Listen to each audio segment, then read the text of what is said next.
welcome. My name is Nadje. I'm Professor of Gender Studies here at SOAS. I'm also involved in an organization called AHRA, Women's Activism, Women's Rights in Iraq. And it's my honor to welcome you all and introduce this panel. I mean, it's not, I cannot say that it's sort of an occasion for celebration. It's of course a very sad occasion, but nevertheless we are very happy and grateful for the Arab Human Rights Academy to have put together this panel this evening and for us to have a discussion on a very serious subject. So the event is really the brainchild of the Arab Human Rights Academy, which, as many of you know, is a new organization that is committed to human rights in the Arab region. But it is put together in collaboration with the Center of Gender Studies here at SOAS, as well as the Al-Mada Group and Walk Free.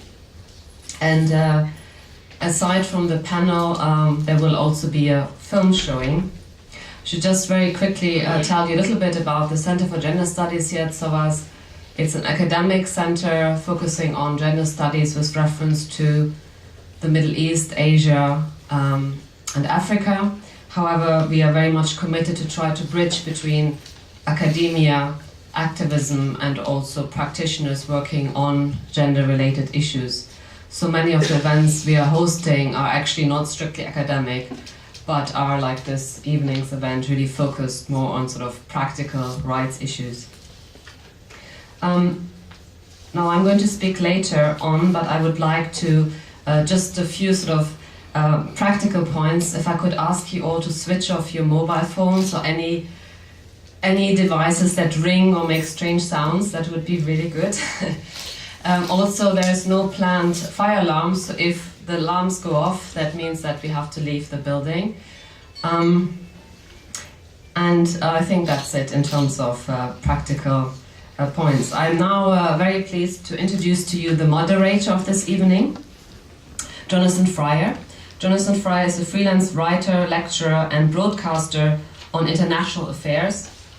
And for 7 years, Jonathan was based in Brussels, initially for Reuters, and now writes mainly for the BBC and The Guardian. I'm sure many of you have seen or heard his articles. He has written a dozen non-fiction books, including volumes on Brussels and London. Very intrigued about that, like to know more. But he also lectures part-time here at SOAS. And Jonathan has served as a London Borough Councillor in Bromley and fought 3 parliamentary elections. But the European Parliament has always been his ultimate goal. He has been fighting Euro campaigns ever since the first direct elections to the European Parliament was held, and in 2004 came within a whisker of becoming an MEP for London. And Jonathan has kindly agreed to moderate and chair this evening's event. Please help me to welcome him. Thank you very much indeed, Nadia, and good evening, everybody. Perhaps, excuse me, I've got a hay fever, but I shall try and get through it. Perhaps more relevant than some of the things you just heard was the fact that I first went to Iraq in 1969 when I was a schoolboy, and have been back many times since, both to Baghdad and also to Iraqi Kurdistan. And so have been following with great interest and sometimes concern events happening there, and not least, of course, the issue of the proposed changes to the law of personal status and the possibility of, therefore, child marriage. I just want to very briefly introduce the other members of the panel, and then we'll be watching a short film. Nadia already mentioned the co-sponsors of this event, but I would also like to say, if you want to know more about AHRA, the Arab Human Rights Academy, Amal Al-Jabouri is here. I'm also on its board, and also there is a representative of Walk Free here sitting at the back who'll be delighted to answer any of your questions. But without further ado, let me introduce the other members of the panel. On my right is Dr. Ghada Alamily, who is based in Baghdad and is currently Director General of the Al-Mada Media Foundation for Culture and Arts, and is also head of the Al-Mada Commission for Development and Cultural Expression. On my immediate left is Diana Nammi, who is Iranian Kurd, now based in Britain. As many know, unfortunately, many human rights and other activists from Iranian Kurdistan have to live in exile for their own safety. And she's been very active in human rights issues. And last but not least, Professor Nadje, who spoke earlier, who will also be contributing to the panel. But that's enough for introductions, so let's move to the 15-minute film, Brass Ring. Well, I think you'll agree that's given us a very thought-provoking beginning to the session this evening. I'd now like to hand over to Dr. Ghada, who will be speaking through an interpreter for the benefit of those who don't understand Arabic.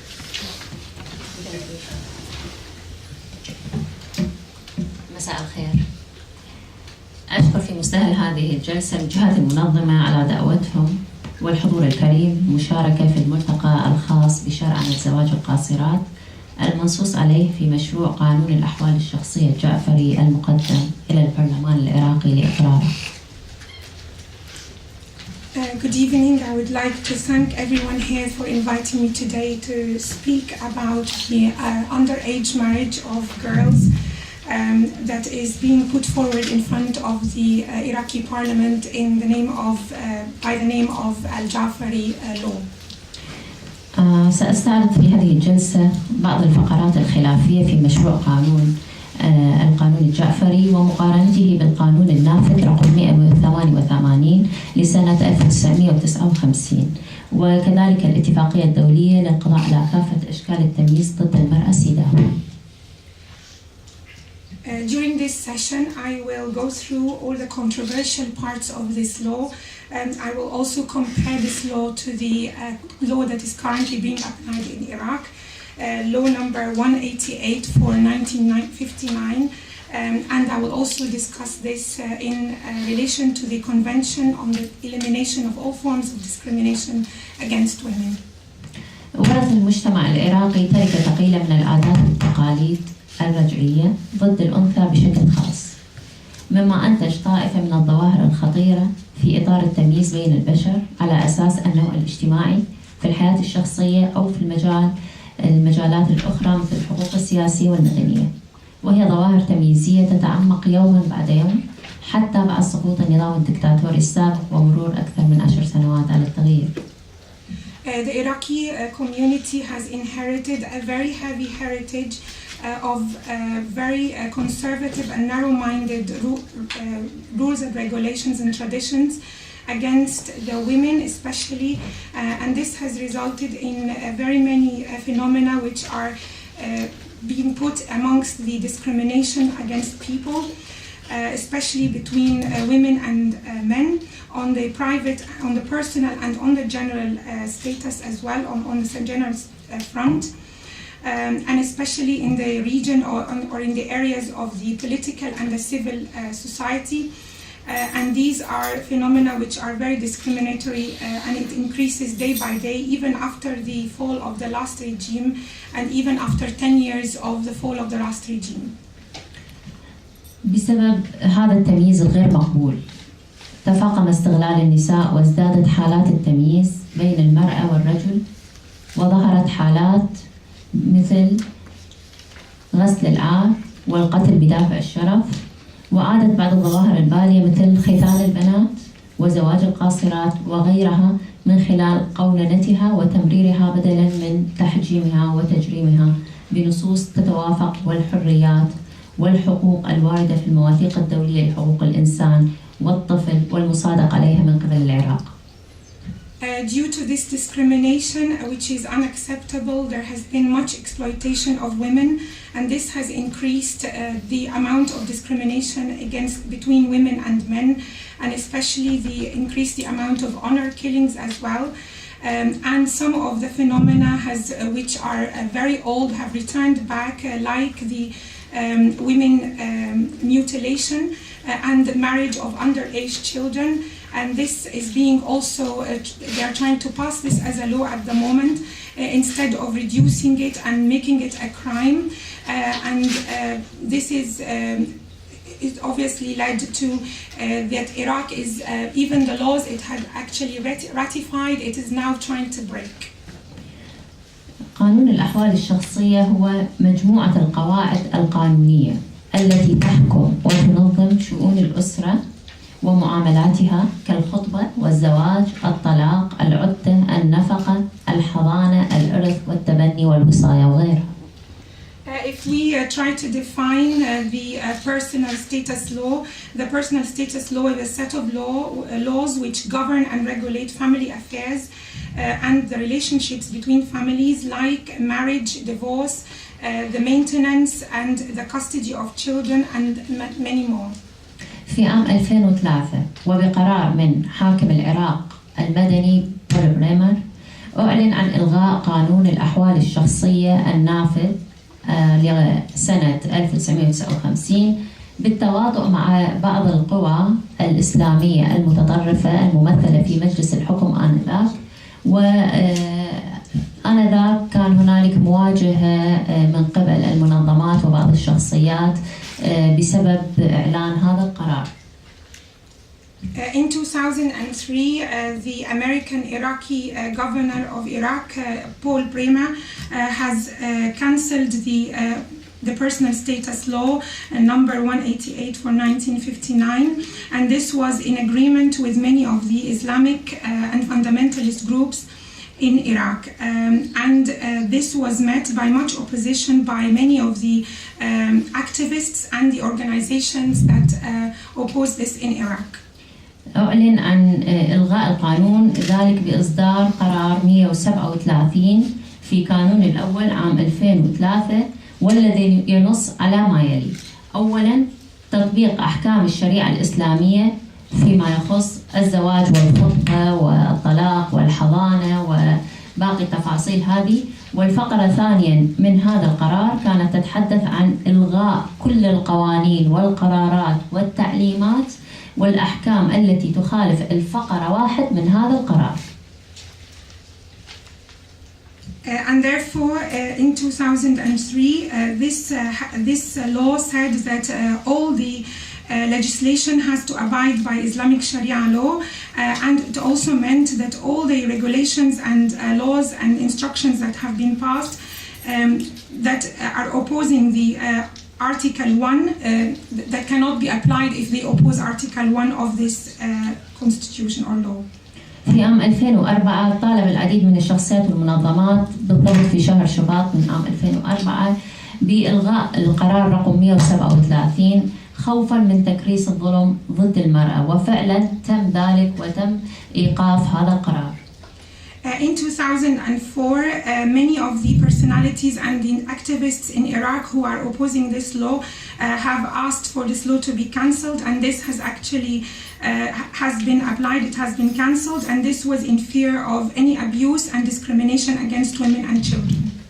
لكن للأسف وفي محاولة أخرى تم وضع نص واضح في الدستور العراقي في مادته 41 ما هدف إليه القرار 137 الذي ينص على العراقيين أحرار في الالتزام بأحوالهم الشخصية كل حسب دياناتهم أو مذاهبهم أو معتقداتهم أو اختياراتهم، وينظم ذلك بقانون.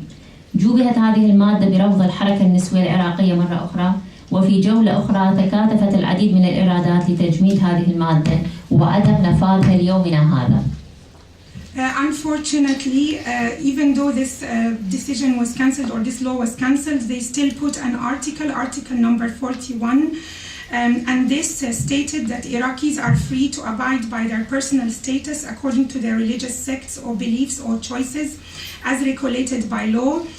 This has faced much opposition by Iraqi feminists once more, and a lot of them have gathered together and got together to make sure that this does not pass, or even though this happened, it's still passed until this day, it's still valid.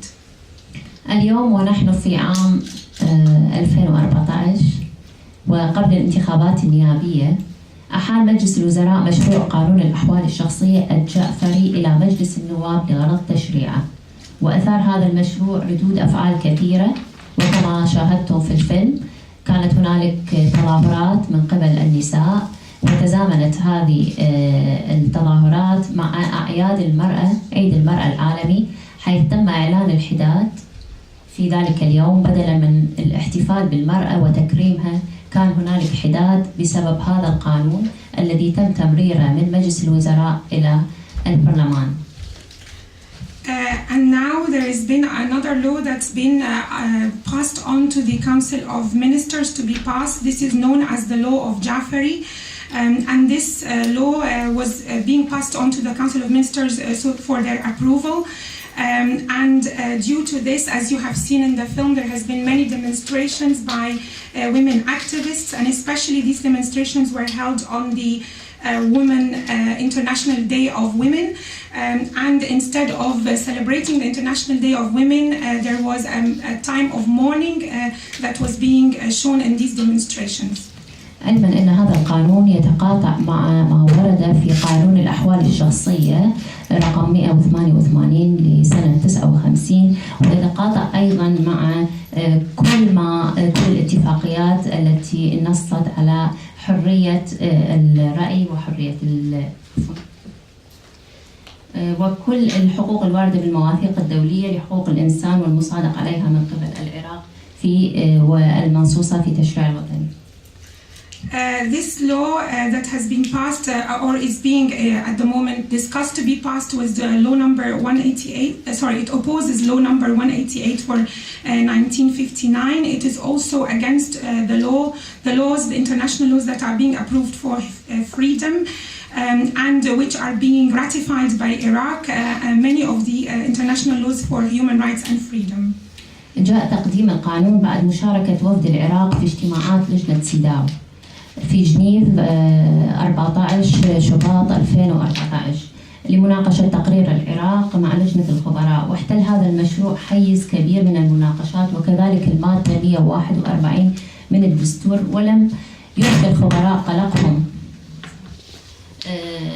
من هذا المشروع، مما دفع وزيرة المرأة التي كانت رئيسة الوفد آنذاك بإعطائهم الوعد بسحب هذا المشروع بكل الآليات والطرق.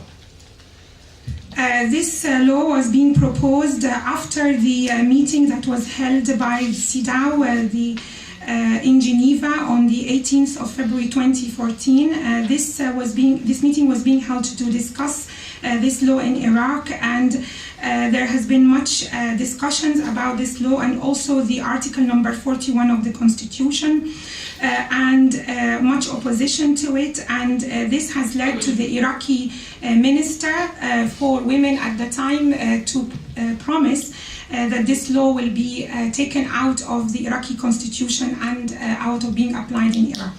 وكانت من أولى توصيات لجنة سيداو للدولة العراقية هو سحب المشروع فوراً، علماً أن العراق انضم إلى اتفاقية سيداو عام 86 بقانون رقم 66.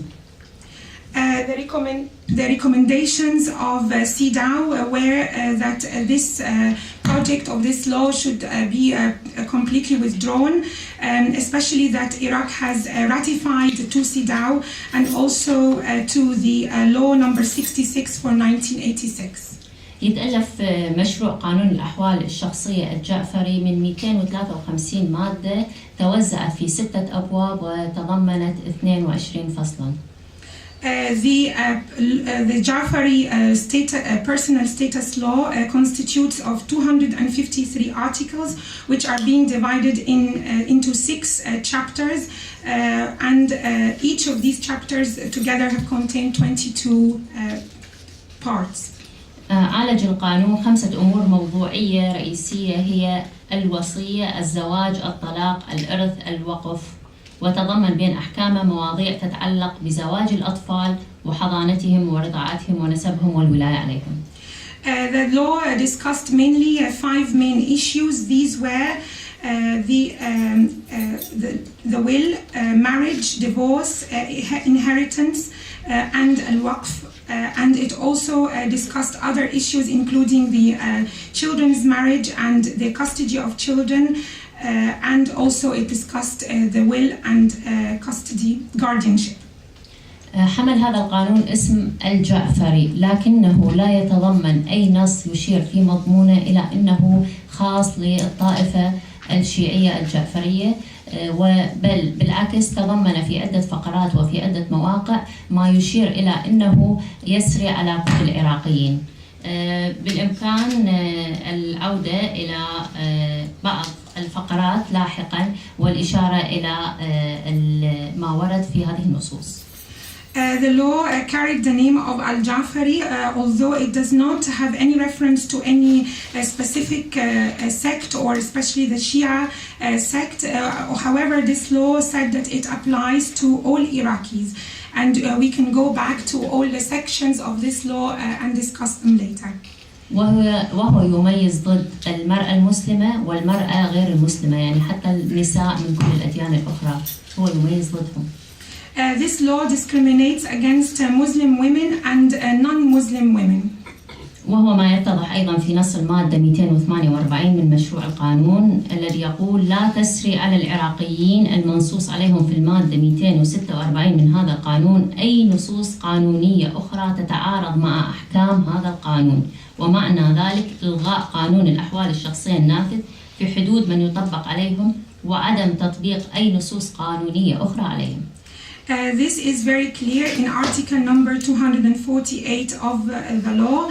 This article basically says that no other law applies to any of the Iraqis, and that this means that any other law that contradicts this law does not apply to any other Iraqis, and therefore this cancels the personal status law that is being applied at the moment in Iraq.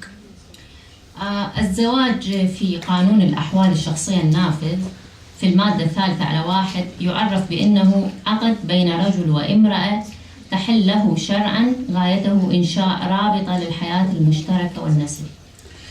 Marriage, which is being identified or defined in the current personal law in article number 3.1 is defined as a contract between a man and woman, that he is eligible to marry, so that they can form a relationship and be able to have children. أما مشروع قانون الأحوال الشخصية الجعفري فاسمه نكاحا، وعرفه في المادة 42 هو النكاح وهو رابطة تنشأ للرجل وامرأة تحل له شرعا، يعني لم يذكر رابطة للحياة المشتركة والنسل.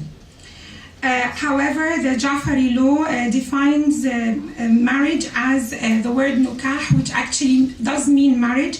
However, it defines it as a relationship which is formed between a man and a woman who he's eligible to marry, and therefore it does not mention at all the tie between the man and the woman in a social formula. وكلمة النكاح تحصر الموضوع في الشرعية الجنسية من قوله تحل له شرعا أيضا.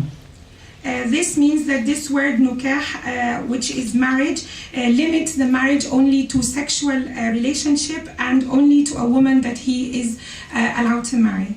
عقد الزواج في القانون العراقي النافذ ينسجم مع حكم المادة 2 من اتفاقية سيداو، إذ إنه عقد رضائي يحدد المساواة بين الجنسين ويمنع التمييز ضد المرأة. The marriage contract, according to the current Iraqi law,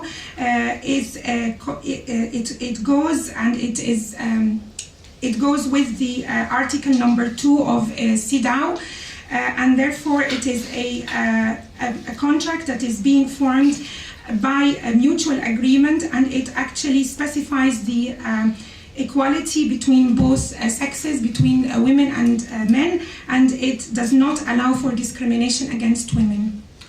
فيما يخص تسجيل عقد الزواج، يلزم قانون الأحوال الشخصية النافذ الزواج داخل المحكمة، ويجرم كل من يتزوج خارج المحكمة، بينما في قانون الأحوال الشخصية لم تأتي أي إشارة لهذا الموضوع وبالإمكان الزواج خارج المحكمة.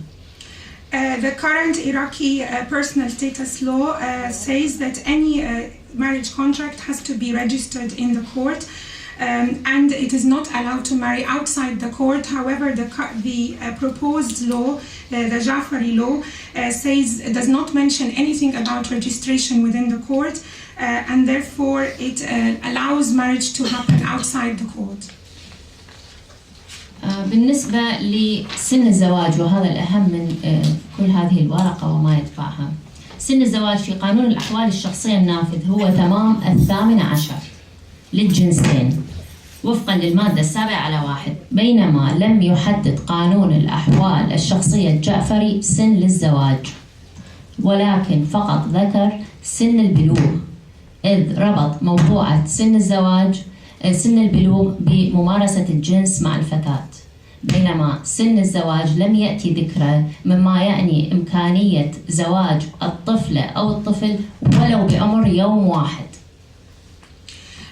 And here, and the next issue we discuss is the issue of the age of marriage, which is the most important issue. And originally, the Iraqi law, which is applied at the moment, says that the age of marriage is 18 years of old for both men and women. However, the Jafari law does not actually specify the age of marriage, and therefore the children can get married at any age, even if they are 1 day old. ويحدد ممارسة الجنس مع الزوجة الصغيرة حين بلوغها 9 من العمر، والتاسع من العمر يعني 8 سنوات زائد يوم واحد. And it specifies that the age of marriage for girls is the age of 9, and this means that it can be 8 years plus 1 day only. ينظر البعض في العراق إلى الزواج بالنسبة للصغيرات هو ظاهرة مقبولة اجتماعيا، وخصوصا في المناطق المتطرفة أو عفوا المناطق النائية من العراق. وأيضا تم قبول هذه الفكرة مؤخرا بعد 2003، بعد أن صار الإنترنت والتواصل الاجتماعي متاح أكثر من السنوات السابقة، وأصبحت قضية تزويج البنات ظاهرة مقبولة للتخلص من هم البنت أو للتخلص من هذا ما يرافقها من مشاكل اجتماعية. لذلك نلاحظ بهذه الفترة في حال تم إقرار مثل هذا القانون سيتم الدفع بهذا الاتجاه. خلينا نشوف في قانون الأحوال الشخصية النافذ جرم الزواج قبل سن 15 سنة أو 14 سنة زائدا يوم واحد، وهنالك بعض الضوابط المحددة والمحكمة للعائلة حتى يتم الزواج بهذا العمر، وهي موافقة الولي وهو الأب أو الجد من الأب، ووجود ضرورة قصوى لهذا الزواج، اكتمال الحالة البدنية للولد أو البنت، وتبعات أخرى ملزمة للعائلة حتى يتم الزواج بهذا العمر. بينما قانون الأحوال الشخصية الجعفري لم يشر إلى هذه التفاصيل، وإنما أشار إلى قضية إمكانية تزويجها فقط في حال موافقة الولي وهو الأب أو الأب الجد من الأب، حتى ولو كانت بيوم واحد. مرة أخرى أكد.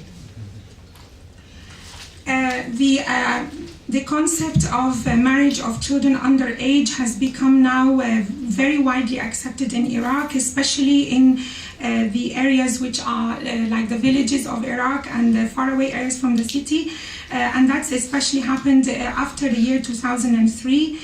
It has become more widely accepted after the spread of the internet and social media sites, and the idea here is that it has become more accepted because it's a way of getting rid of the spending on the daughters, and also of getting rid of the feeling that the daughter can bring shame to the family. And therefore, in case that this law, this new law is being passed, and this will push this widely accepted concept to a further stage, and the current laws in Iraq, which are being applied at the moment, say that it is a crime to marry a child below the age of 16. This is 15 plus 1 day. But however, the Jafari law says that it does not specify the age of marriage, and the only way that the child can marry, the conditions are that it's on the approval or the acceptance of her guardianship or her father or grandfather, and she or he can be 1 day old. She can be 1 day old. هذا الأمر نجده واضحا بنص المادة 126 من مشروع القانون التي قضت بعدم استحقاق الزوجة للنفقة في 3 حالات. This is being shown in Article 126, where it says that the wife is not allowed to get maintenance in 3 conditions, on 3 conditions. الحالات هي إذا كانت الزوجة صغيرة غير قابلة لاستمتاع زوجها منها. Firstly, that if the wife is so young that the husband is not able to have a sexual intercourse or be happy with having a sexual intercourse with her. وهذا دليل ضمني واضح جدا على تزويج الصغيرة قبل أن يكتمل رحمها. And this shows that they allow the marriage of girls before even her womb is completely formed.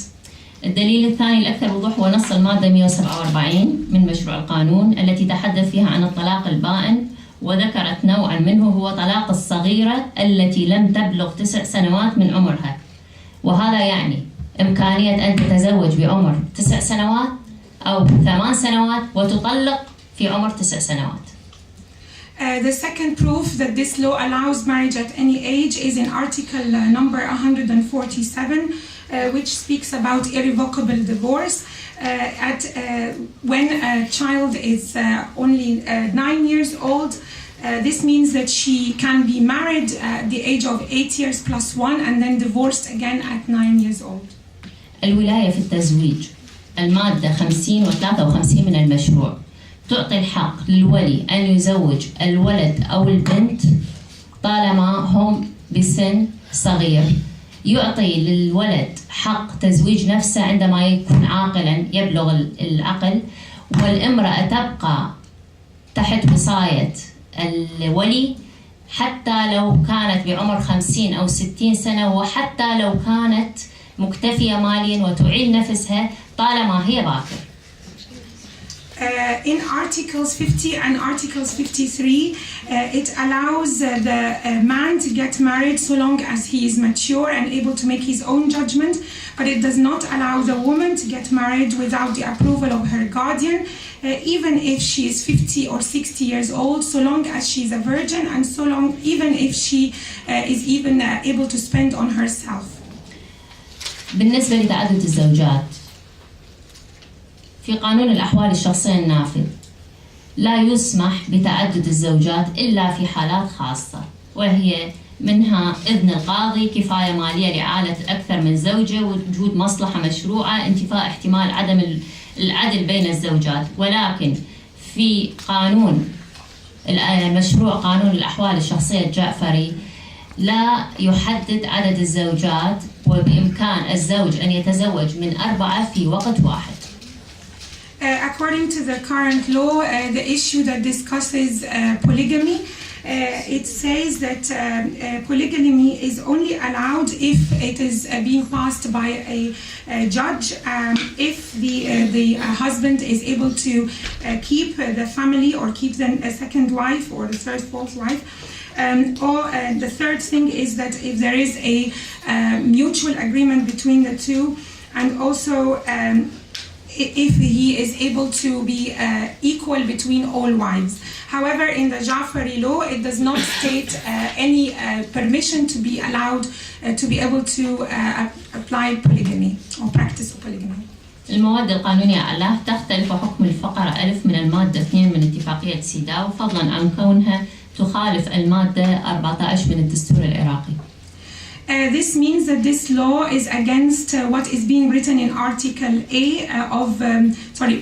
the paragraph A of Article 2 of CEDAW, and also it is against the Article 14 of the Iraqi Constitution. هنالك فقرة تخص الزواج من الأديان الأخرى. There is also an article that relates to marriage from other religions. يمنع قانون الأحوال الشخصية النافذ زواج المسلمة من غير المسلم، ولكنه يسمح بزواج المسلم من الكتابية. The current Iraqi law allows the Muslim woman to marry a non-Muslim. Does not allow. Sorry. The current Iraqi law does not allow the Muslim woman to marry non-Muslims. However, it allows the Muslim man to be able to marry from the people of the book. Correction, no, I'm sorry to interrupt you. It's not exactly like that. He is not allowed.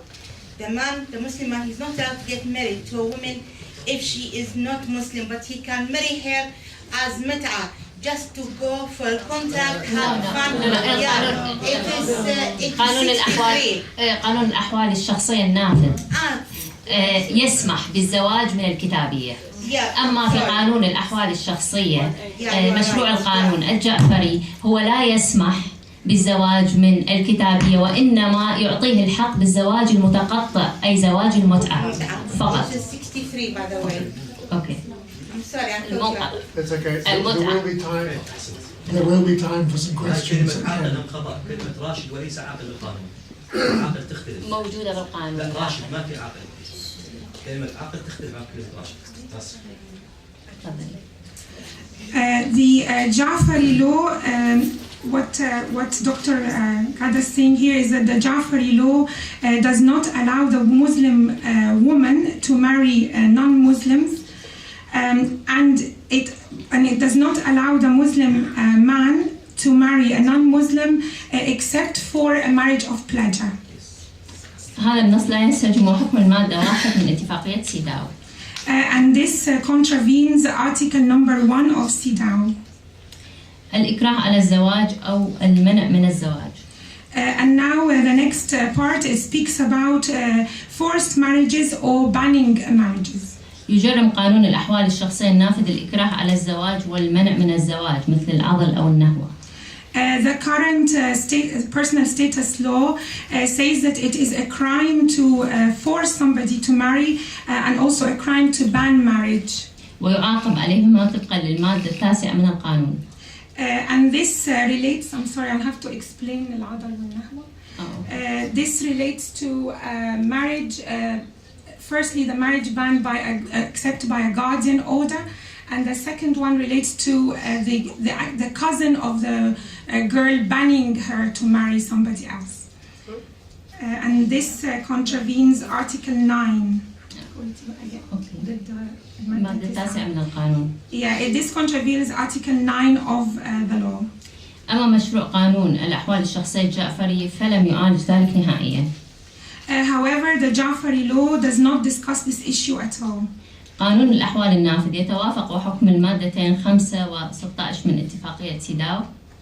The current Iraqi law abides or goes by the articles number 5 and 16 of CEDAW. التي تعطي نفس الحق في حرية اختيار الزوج وبالرضا الكامل. Which gives complete right to choose a husband and by complete approval. هنالك مطروحة قضية الاستمتاع وهي ما لم يذكر في قانون الأحوال الشخصية النافذ وذكر بإسهاب في مشروع القانون الجعفري. There is also the matter of marriage of pleasure, which is not handled at all in the current law, but it is being handled in Jafari. It is mentioned in Jafari but not mentioned in the current laws. يجب على الزوجة أن تمكن الزوج منها للمقاربة وغيرها من الاستمتاعات في أي وقت يشاء. The wife has to let her husband have pleasure at any time that he wants. أما حقها فهو أن لا يترك مقاربتها أكثر من 4 أشهر، أي مرة كل 4 أشهر أو أكثر. However, her right says that she is not allowed to practice the same right except unless he is able to practice this with her every 4 months. This means that her right is only once every 4 months. It's not equal. المادة 101 و102 رابعا من المشروع. And this is articles number 101 and 102 of the project, of the proposed law. النشوز. بالقانون النافذ إذا كان الزوج متأسف في طلب المطاوعة قاصدا الإضرار بالزوجة أو التضييق عليها لا تلزم الزوجة بمطاوعة زوجها ولا تعتبر ناشزا. والمطاوعة هنا لا تمنح المساواة بين الزوجين، فهي من حق الزوج حصرا ولا يحق للزوجة مطاوعة الرجل.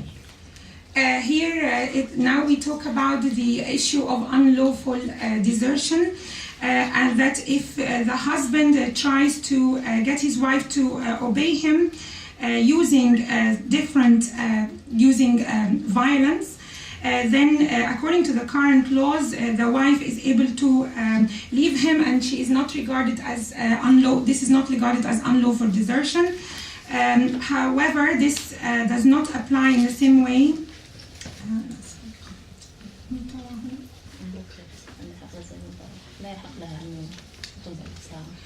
However, this does not apply in the same way to the wife who is not able to practice the same right of him doing what she wants.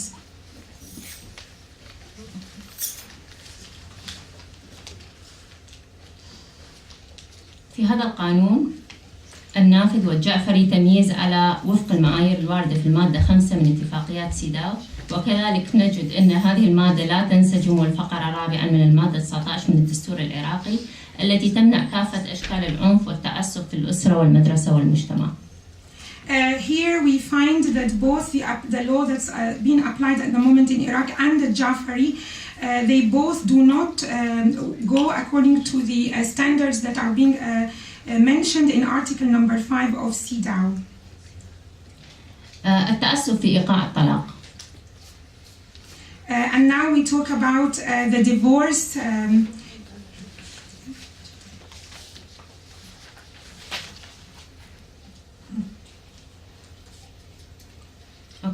في نص المادة 39 على 3 الخاصة بالتعسف في الطلاق من قانون الأحوال الشخصية النافذ، وجب على المحكمة إذا أصاب الزوجة ضرر من طلاقها التعسفي أن يحكم لها بالتعويض مناسب يتناسب مع الحالة المادية للزوج ودرجة التعسف. أما في مشروع قانون الأحوال الشخصية الجعفري فلم يوجب ذلك للرجل إيقاع الطلاق بإرادته الحرة للأسباب والمبررات التي يراها مناسبة وبدون قيد أو شرط.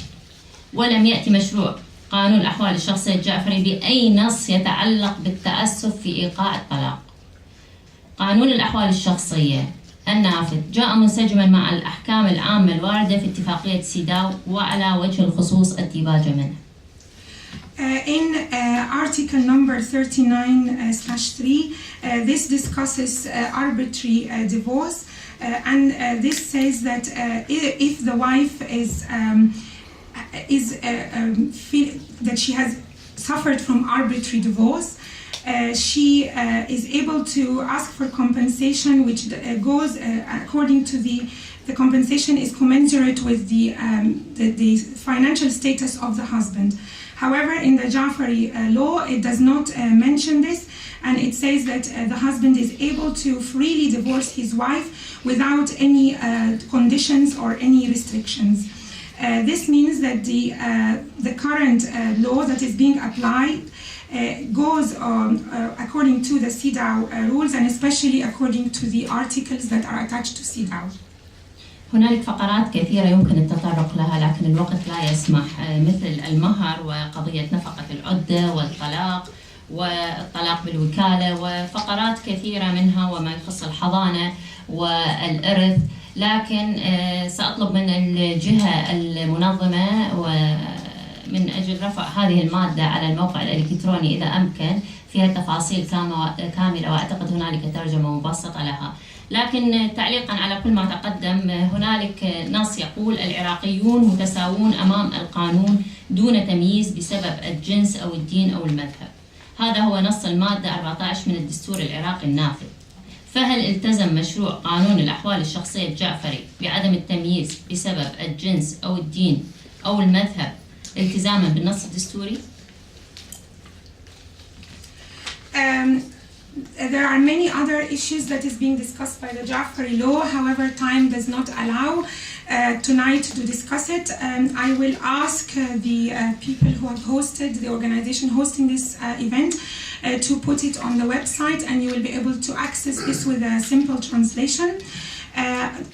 If we, as a summary, if we say that the Iraqi law says that Iraqis are equal, no matter, no discrimination, the Iraqi constitution, says that there is equality between Iraqis, that there is no discrimination, whether according to religion or sex or sect. However, do you think this applies exactly the same to the Ja'fari law or not? لقد خلق مشروع القانون النص الدستوري المذكور وميز بقوة وقسوة ضد المرأة، كما أنه يتقاطع مع التزامات العراق الدولية في اتفاقيات عديدة، أهمها اتفاقية القضاء على جميع أشكال التمييز ضد المرأة، واتفاقية حقوق الطفل، والإعلان العالمي لحقوق الإنسان. وأكد ظهور استبداد جديد يمارس القهر ضد المرأة وهو الاستبداد الديني، اعتمادا على الفتاوى الجاهزة التي تكرز التمييز بين الجنسين. In my view, this Ja'fari law contravenes the Iraqi constitution because it allows for more discrimination against women, and it contravenes all the international treaties on human rights and on the elimination of discrimination.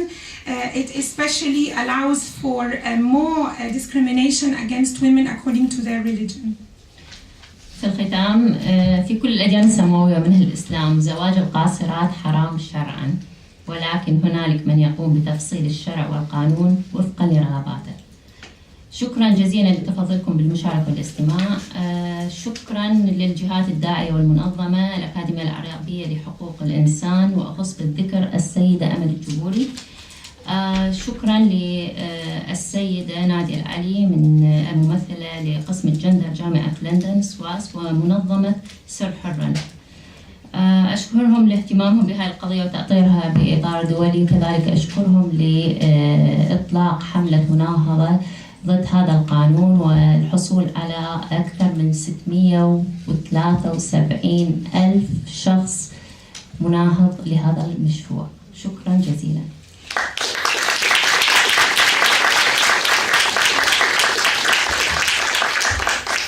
Finally, I'd like to say that all the religions say that it is not right to marry children under age, and many people go and detail or specify the religion how they like in order to serve their own purposes. And finally, I would like to give my thanks to everyone tonight, and also especially the Arab Women Rights Organization and Mrs. Amal Al-Jabouri and also Mrs. Nadje Al-Ali from SOAS in the University of London. I would also like to give my thanks to everyone here tonight, especially that we were able to gather 736,000 signatures against the passing of this law. Thank you very much indeed, Dr. Ghada. A lot of really very valuable information in that presentation. We will have some time at the end for some questions, but I'd now like, without further ado, to hand over to Anna on my left to hear your comments. Thank you.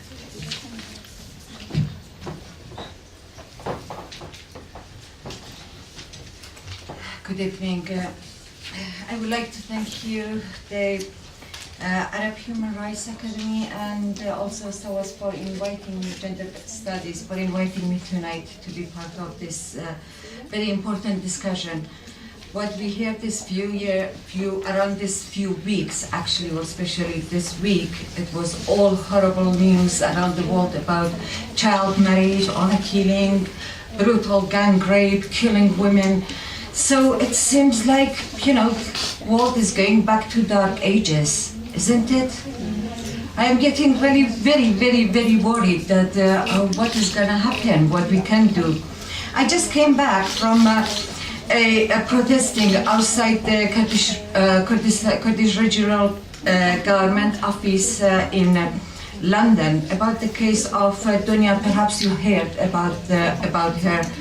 She has been twice forced to marriage before age 15, and then the husband just recently, on 23rd of May, he brutally mutilated her and then killed her, and he is free, no any charges for him. That happened in Iraq, in Kurdistan.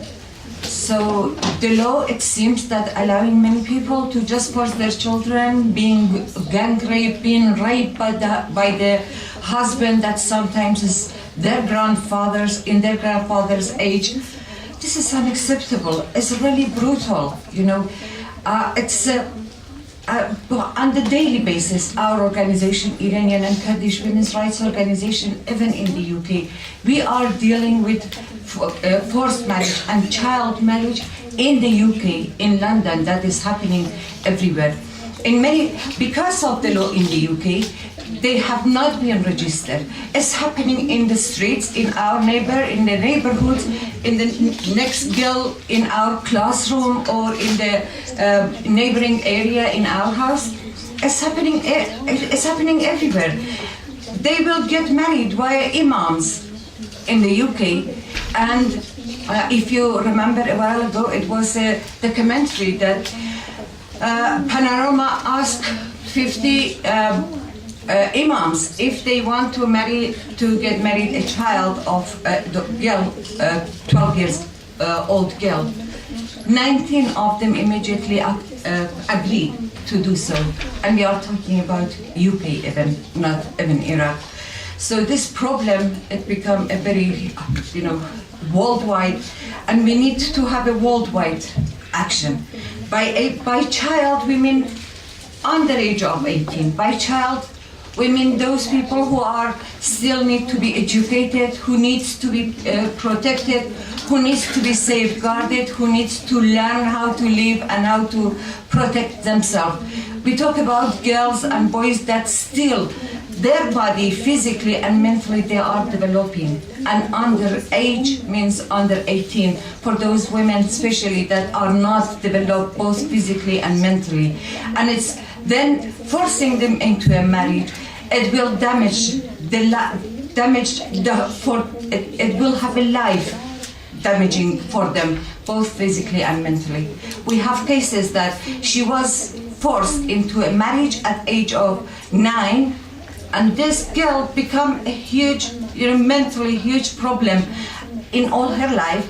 And, she is not settled yet. She is age 35. And she has still nightmare, even divorced from the same husband, but having 2 children in a very young age, damaging her. What we want our society really to be safe, to be, women to be equal, to be happy, living in the same way that we are living in the UK. In Iraq is not a poor country. Iraq is one of the wealthiest countries around the world that all the Western countries are trying to grab a bit of its wealth of the oil. If United Nations, UK, America, and all of those wealthy countries, powerful countries are going to Iraq or other countries, what they want to do for people? Is it only about taking wealth and having the economic relationship? Yes. What about human rights in those countries? Can they do anything? So we have to force them. to not be just, keeping a blind eye. United Nations based in Suleimania, in Baghdad, where there is on the daily basis women are killed. Have they ever talked to any official in Iraq? It's outrageous. We must not accept this kind of brutal things, and we need really to raise international civil rights and human rights for everyone. From Pakistan, that the women just brutally were killed in front of the court, till Baghdad, till Suleimania, and bringing back all this practical, very backward practical to the world. I think personally it's just because of the race of the, allowing the race of the fundamentalists and extremists around the world, and for the other, bringing all this fundamentalist government to power, allowing the religion law and rules rule the countries, Iran, Iraq, everywhere. And one of the demands should be that no religion should be involved in any political and any states and ruling any countries. It should be separated from the law of the country. It should be only individuals' beliefs and their respect for their religion.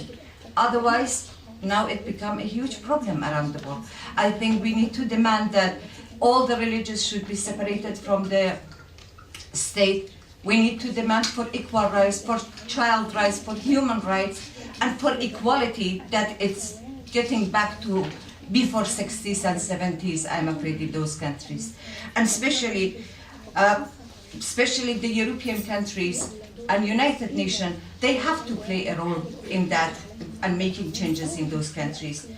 I know the poverty is an issue, but at least I can say in Iraq, poverty couldn't be an issue. I was in Iraq myself, in Baghdad. I was in Suleimania. I lived there for nearly 4 or 5 years, and I am Kurdish from Iran myself. I never have seen any Iranian, normal Iranian and middle class Iranian as wealthy of the Iraqis. So poverty is one issue. The issue of the honor killing and losing virginity and honor of the family and forcing children is another issue. But allowing religious group to rule the country, it's become a threat for the world, I think.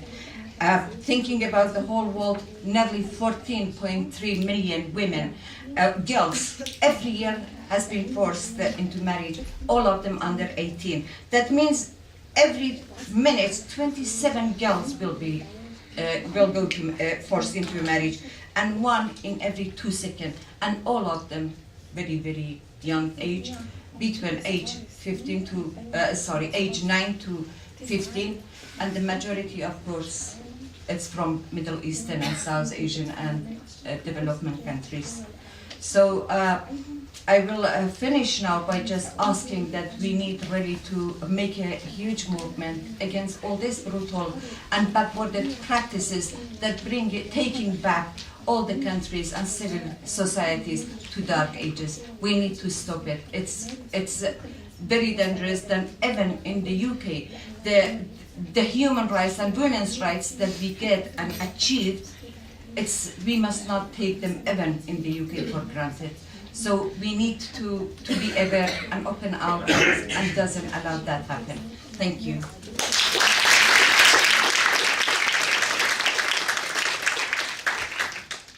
Thank you very much indeed, Diana. And now I'd like to hand over to Dr. Nadje Al-Ali for her comments. Thank you. Thank you very much. Well, I should say I'm going to sort of shift the sort of narrative a little bit, just because I'm very conscious of where we are here in London. I have to say I really, really appreciated Dr. Ghada's contribution and her very detailed account of the potential impact of the law and the content, and clearly from where she stands in terms of being in Iraq, that's the most important thing to do, to actually highlight the content and the potential devastating implications for women, especially young women, but also Iraqi society in general. And I also very much, of course, appreciate Diana's contribution. But I like to complicate the picture a little bit and ask, how do we speak about this being here in London? How do I talk about it as a feminist at a time when UKIP is on the rise and where racism and Islamophobia is on the rise and where there is really an increased racializations of Muslims? And I am a bit worried about the way that, if we talk about this, without really contextualizing it, if we sort of talk about the law as, well, this is part of their culture, aren't they sort of just going back to the past and, they are, this is sort of inherent of what's happening there.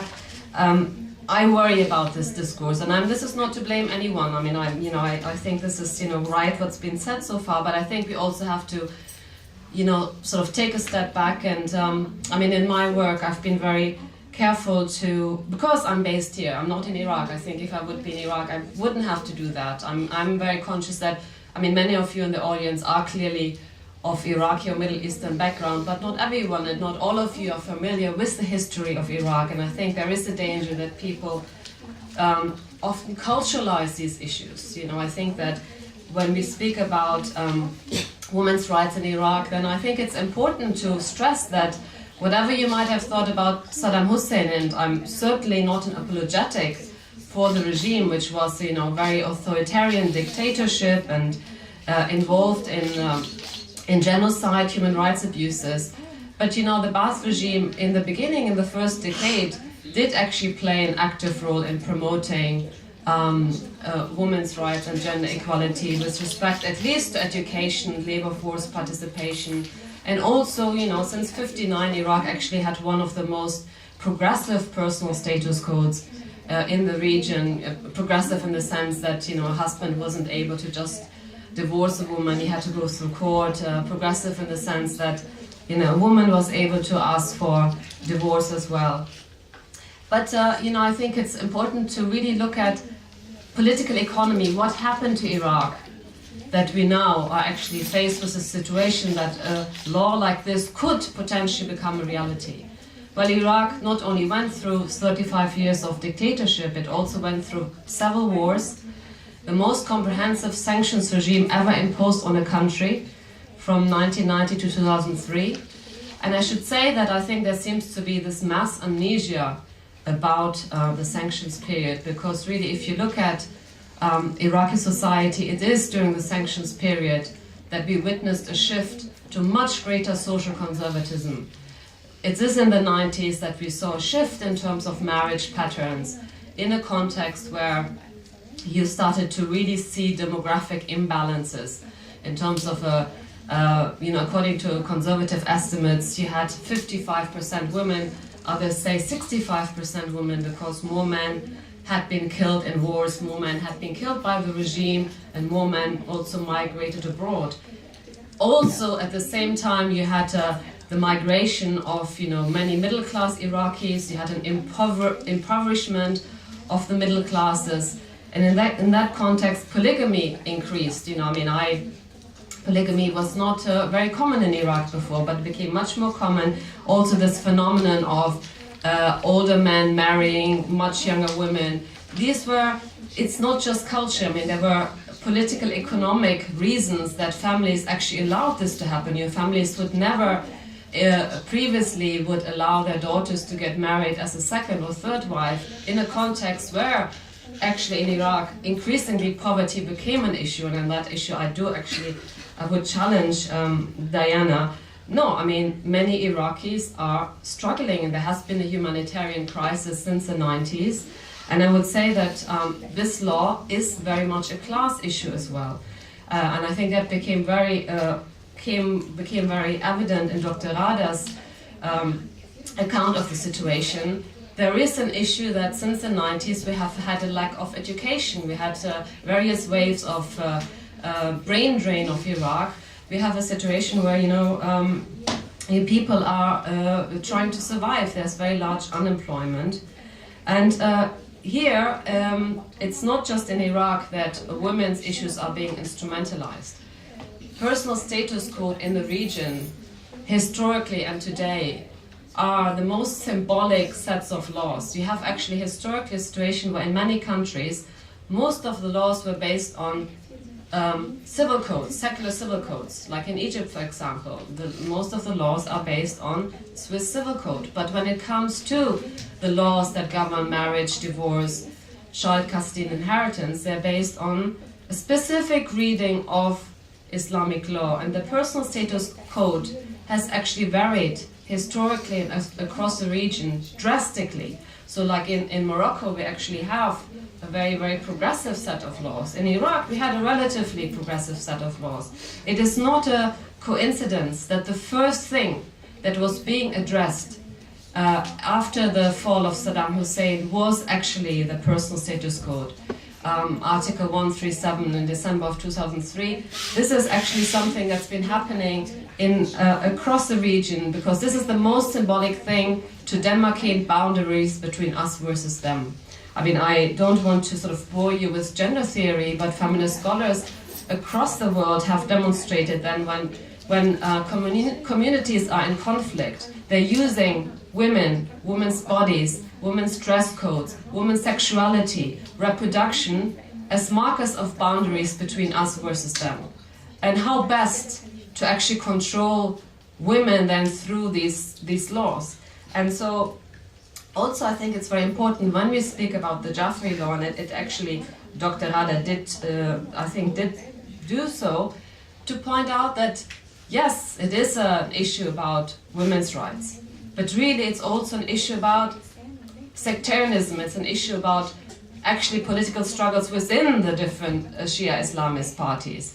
And it is very much an issue of trying to also be populist.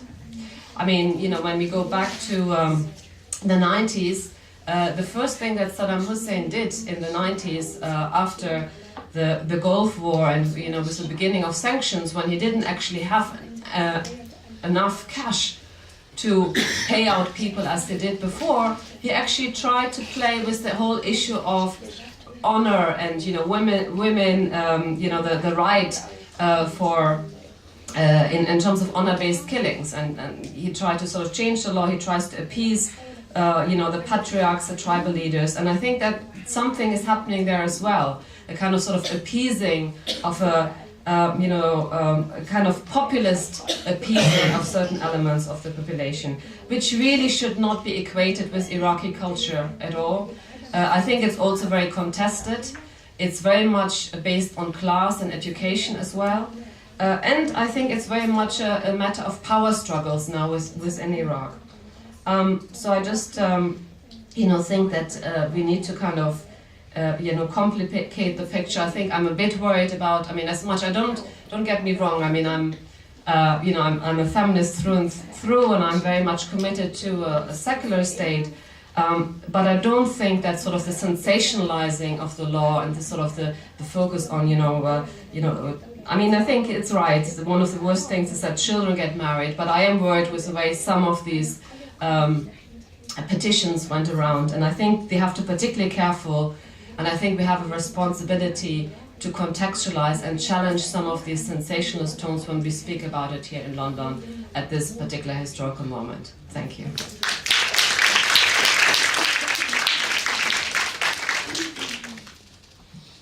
Thank you very much. We now have a period for questions and answers. I would ask people please to identify themselves and also make clear if you're pointing a question at one particular member of the panel or whether you wish to open it to all of them. Yes. Okay, my name is Ghada Shakia. I'm a general journalist. I just wanted to point a view. It's basically, it's not really political or a law problem. It's basically a cultural, religious problem, because the recent laws are still applying. But 20 years ago, up to now, the girls are still marrying in the age of very young age. I'm speaking my own experience. I was 11 years and I was married. And now I'm 31 and I have a daughter and a son of 18 and 16. That law was there, but nobody really rely on it, and nobody really goes on it, and nobody really, look at it. It's just between families it happens. There was not such a thing called poverty there. There was not such a thing that people, political pressure there or anything. It's just a cultural issue. It's a religious issue. So if we want to target this thing, it's not really political, and we talk about Jafri law, which is not applied yet there. But it's really, it's something we need to educate people. We need to educate even, religious, let's say, imams, where they talk in masjid, where they're blessing this thing. Although I've been affected for 20 years, people still blessing my marriage, and they find it very, very natural and very normal.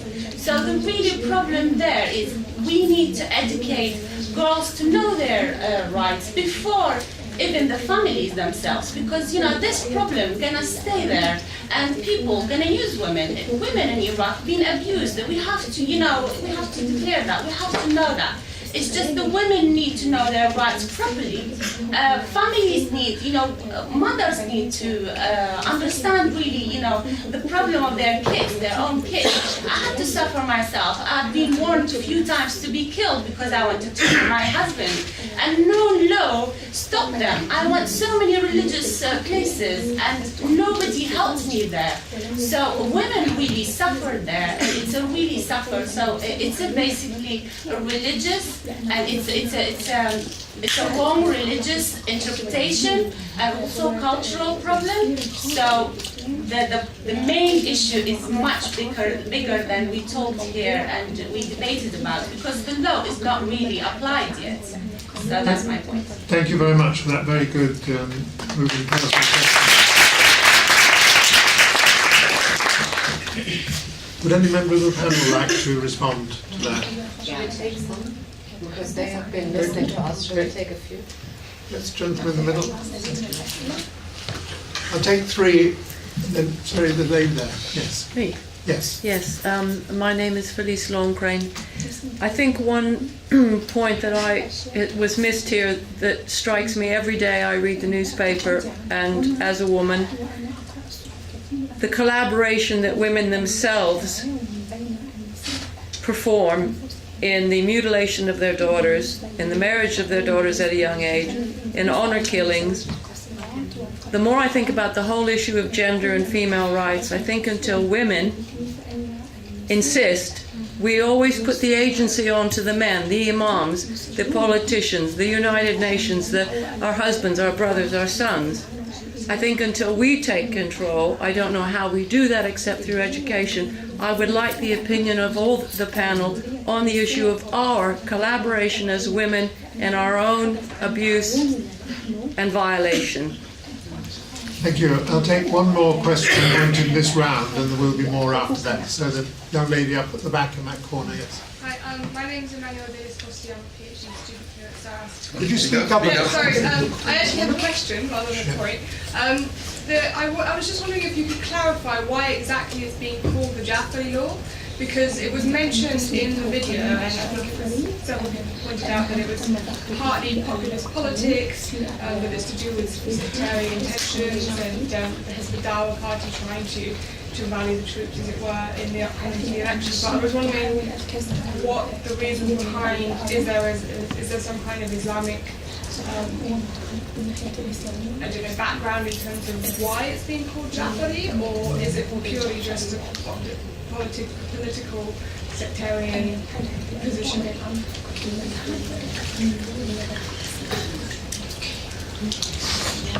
Okay, Ghada, would you like to? Yes. آخر سؤال تم الاستفسار عن لماذا سمي القانون بمشروع قانون الأحوال الشخصية الجعفري. نعم، كان هناك أسباب سياسية وراء هذا الموضوع بالتأكيد، وأسباب أخرى وهي محاولة إثارة تعاطف الجانب الشيعي بتقبل هذا القانون. ومثل ما شفتوا كان هنالك تظاهرات من قبل النشطاء والمعنيين بالشأن النسوي كان هنالك مظاهرات مضادة بعد 3 أو 4 أيام من هذه التظاهرات، كانت من أتباع مشرعين هذا القانون، وهو وزير العدل الشمري واليعقوبي اللي هو المرجع الديني اليعقوبي اللي قاموا بتشريع هذا القانون، عفوا بكتابة مشروع القانون وعرضه أمام مجلس الوزراء. كان هنالك عدد من النساء ظهروا بالتظاهرة وهم يحملون لافتات يقولون فيها أنت سنية وأنا شيعية، لك مذهبك ولك قانونك ولي قانوني، أنت لك مذهبك وأنا إلي مذهبي. فكان هنالك نوع من استفزاز المشاعر. بالتأكيد قلة ممن فهموا القانون بهذه الصورة، وآخرين لما طلعوا على النصوص الموجودة في هذا المشروع تبينوا أنه هنالك قضية غير مقبولة لا دينيا ولا أخلاقيا، ولا حتى الفترة اللي انطرح بها هذا المشروع ما كانت مناسبة، وبالتالي هي القضية مثل ما تحدثنا بالبداية هي قضية سياسية أولا واجتماعية ودينية ثانيا. بالنسبة للسيدة اللي you asked about why it was called the Jafari law. These are definitely due to political reasons. There are also other reasons. This was to attract the Shia population towards accepting this law. And as you know, there's been many demonstrations, especially by women feminists, against this law. And 3 or 4 days after these demonstrations that you saw on the video, the minister Shamari and Al-Yaqoubi have both put this law to the council, Iraqi Council of Ministers, to be legislated. And therefore, what I can say is that it was trying to provoke many negative feelings, like some of these people demonstrating were holding banners that say you are a Sunni woman and I'm a Shia woman, but there is a law for you and a law for me, and therefore they were trying to provoke these feelings that this law is actually a very discriminatory law, but I can say that it was passed due to political reasons.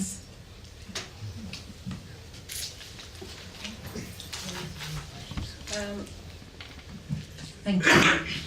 I will start with Zubayda. Yes, thank you, Zubayda. I think Beda. Thank you. You finger pointed a very important issue, and thank you for very bravely talking about that. I think Nadje mentioned the issues about Islamophobia and also racism. I am very much, I have to say that I have no any phobia for Islamophobia. If there is something is wrong, whether it's religious or not religious, whether it's Islamic or not Islamic, we have to mention it. There is no room anymore to sacrifice women for Islamophobia or for the fear of racism. What is important for us to defend women's rights and equality. And you very much clearly mentioned that it happened even before this law. In many Muslim countries, I have to say, the majority of the forced child marriage, majority are from Muslim communities. And this is a question on the table for Muslim and imams, why they are allowing that happen. Many children has lost their lives, and all their lives they suffer. No one is there to help them. So even, as I say, in the UK, they don't register it, just imam go home and marry them. It's easy as that. In Iran and Saudi Arabia, perhaps when there is Islamic law, Sharia law is practicing, then people can register it. By law in Iran, a girl from age 9 can get married. And so many people demonstrated against that law. So but now, officially, they say from age 13 for women and 15 for boys. But still, do you think that imams are not getting a girl age 9 to get married? They will do it. It's about education. It's about poverty, as you mentioned. I agree, I have no problem. But even it's happened within families that they are not poor. I know, I understand. Many people in many families, they sell their daughters because of the poverty. I witnessed it during the war in Iraq in 1991, when the father sold her daughter to a Yemeni man. I think it was about $500.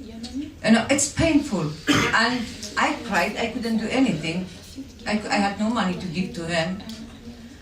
This is the reality about there. But education, our education is important. Empowering our women and girls is important. Having law of the country to support women, not having a Jafari law, but a law that equally, precisely, you know, have equal rights for men and women, and not allow these things happen. It's important. Having police and all the other organizations in support of women, it's important. Like as I say, this girl has been killed, the woman, she was pregnant in front of the court. Some people, the husband, cried and asked the police to come and help her. They didn't in Pakistan, they didn't, because simply even the government doesn't believe that women is a valuable human being. He deserved to be killed, he deserved to be forced into a marriage, he deserved to be sold, to be slave. This is the situation. We need to change the law, we need to change the culture, we need to change the poverty and economy, and for all of that, I think we need a revolution.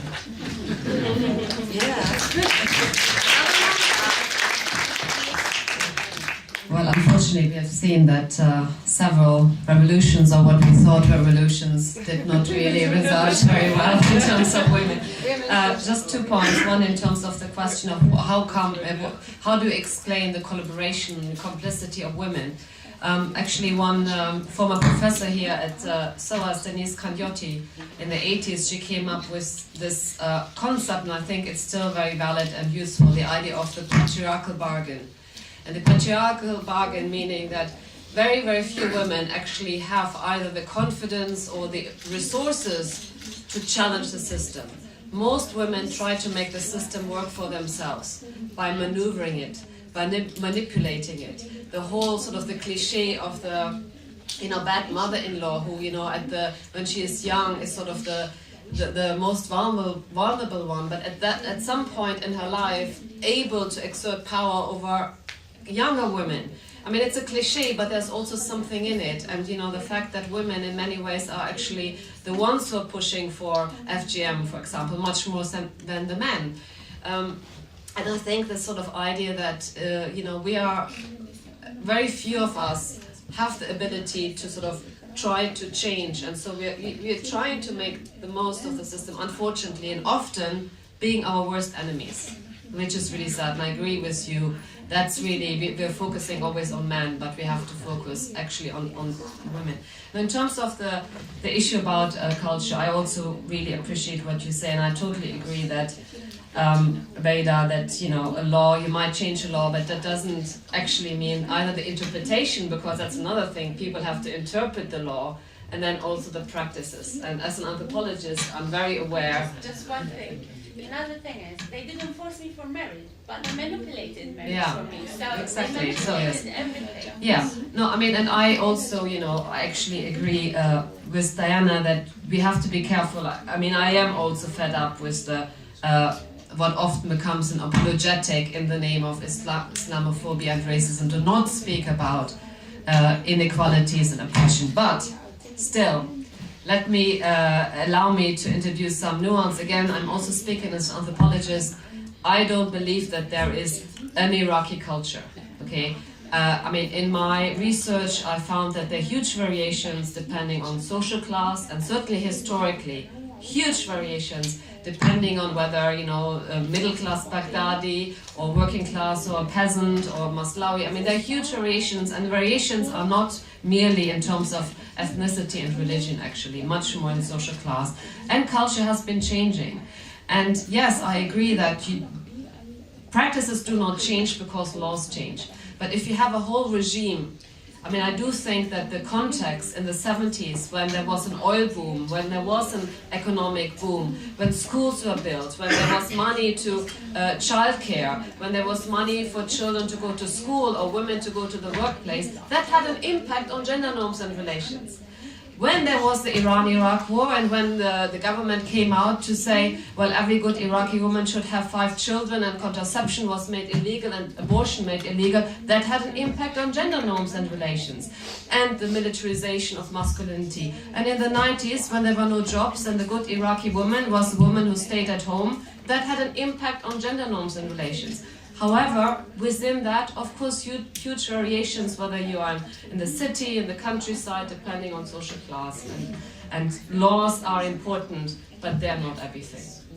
Thank you. We're getting rather short of time, but I can take the 3 people I recognise. I would ask you to keep your question or comment brief, please, and also the speakers, just to respond very briefly. So first the gentleman in the second row, then the lady up there, and then there was a hand right at the back at the top. Ian Morden, just want to ask, does the Jafari law show any particular resemblance to marriage law in Iran? In other words, is there an Iranian input into all this? Okay, and the lady there. Well, yeah, I would like to answer him if you don't mind, because I am Shiite, by the way. I am a Shiite lady from Nadje, which is a Jafari law. It is connected directly to the Shia, by the way. It is, and it comes, Jafari is a name of Jafar Sa'd, which is a guy which he was very old religious man. I'm talking about 100 years ago, and that's related the law to him. But he didn't create this law. This law had been created by the people which they come with this after the occupation. By the way, I don't like it to say I've never been in favor of Saddam Hussein, but don't say fall of Saddam Hussein. Say the occupation, because that's what did change my country. Please, don't blame it on one person. Blame it on 30 countries occupied my country and make the things from bad to worse. So please don't say that again. Thank you very much. Okay, I placed. By the way, I am political activist. I talked to Al-Jafari. To Mr. the Minister Shammari. I talked to him direct on BBC Arabic, okay? And I said to him, this law, I am Shiite woman and I don't agree with you, and all the Shiite ladies, they don't accept it. By the way, when Miss Ghada, when she said that there was the ladies, they were just saying that no, we want this law. By the way, this lady, they were with covered faces. They were not even educated people. We don't know if they are women or men, because all they have the covered faces. That's mean it was that they wanted to cheat the Iraqi people to show them, look, there is people, there is ladies, they support that, which is not true. Secondly, if you don't mind, yeah, I'm sorry. This law, I was on Iraqi TV talking to people about this law for 20 minutes. Believe me, the Iraqi people, they don't have any idea about what does contain this law, because they didn't put it in a newspaper, they didn't announce it, they didn't publish anything. The only way you go to one website belong to the government, they call it Al-Masalla. That's where you can find the law. That means the people, they heard about it, but no women, no people, they have any idea about it. And I agree with Ms. Ghada, all what she explained is true and even worse. So, I'm sorry, just the last thing. All the trouble, it comes to my country, made from bad to worse, because our education was very good. It's because of the occupation. That's what did put Iraq to the back 50 years. Indeed. My name is Frederick, and I will be brief. I have 2 questions, but I will be brief. The first question is, I think when Americans are leaving, there was a constitution in Iraq, and in the constitution they bring all these things. Or they forgot to bring it. That's why they are bringing this Jafra law back. Because in the constitution, they talk about these things. They construct all these things in the constitution. So I don't know why they are bringing this Jafra thing back. Whether they forgot to bring it or what. I don't know. The second one is... Sorry, I'm sorry, because we have to leave this room. Yeah. Have they considered the medical term of medically about marrying these kids, because in the end, children have they will destroy the very valid question indeed. They think about it. But also subject, they have to say the high reference religion in Iraq, Sayyid Ali Sistani, also refused this law. Yeah. Have to say this in subject. Okay, ladies and gentlemen, I'm well aware we could have a very good and heated discussion for quite some time, but I'm going to ask our three panelists to be very disciplined and perhaps just to speak for maximum 1 minute each in the reverse order. So Nadje, please. Yes, I mean, one reason why I'm so concerned about stressing or being careful to, when we speak here in London about women's rights in Iraq, is precisely because of the way, of course, women's rights have been instrumentalized by this government and other governments, I mean, either in Afghanistan or Iraq. And so that's, I think, is one reason. Now, in terms of the gentleman's question about the constitution, actually, Article 41, which was, Dr. Ghada mentioned it, which basically states that all religious and ethnic groups can follow their specific interpretation of Islamic law, was actually under review. So when the constitution was voted on, that particular article with a few others was not actually decided. It has been all these years still under review, and that's why it's wide open still for contestation. Thank you. What about medical? Have they considered? Sorry, can't take any more comments now. Yeah, just to say that I strongly believe that it's not the culture of women, or I didn't see a culture of Iraqi or Irani. I strongly believe that it's a slavery culture, it's very barbaric culture. Whatever happened in Iran, in Iraq, in the street of London, it's barbaric and it needs to be stopped. The problem is that it has been with Shia, with Sunni, with Jafari, with all part of the Islamic, the age of 9, because of Muhammad married Aisha at age 8. It's Islamic law, okay? The problem is that, they are going to legitimize this law in Iraq, and this is very bad. Okay, sorry. They didn't get married at 8. They did not. Married at 8, that's factually incorrect. Sorry, we can't have a general discussion. So, she didn't get married at 8, she was betrothed. okay, She was at least 18 years old, at least. Please. sorry, People who don't know, can you please, let's have to draw the curtain down on that. You can have your discussions about that afterwards, please, ladies and gentlemen. Kindly get your facts right. You can't speak about topics like that. Can we just very quickly hear from Ghada before I thank everybody? قبل مغادرة الضيف أود بس أوضح كلمة بخصوص المرجع الديني السيستاني والمرجع الديني النجفي. هم لو سمحت هم اعترضوا على تشريع هذا القانون وعلى تمريره دون مرور عليهم أولا، وثانيا قالوا فيه لو سمحت صدروا بيان قالوا فيه شطحات فقهية وقانونية، وبإمكانك العودة إلى موقع السيد السيستاني للتأكد من هذه القضية. هذا أولا. رفضوا القانون، لا، لم يرفضوا، رفضوا وقالوا فيه شطحات نصا فقهية وقانونية. هذا أولا. I would like to just clarify to the gentleman about the point you said that the Sistani and the Najafi, they objected to this law. They only objected to it being passed without going through them first. And they also said that it has some jurisdictional and legal, that it has some jurisdictional legal criteria. Okay. I'm really sorry, I'm going to have to draw a curtain there. We've reached the end of our time. Thank you very much, everybody.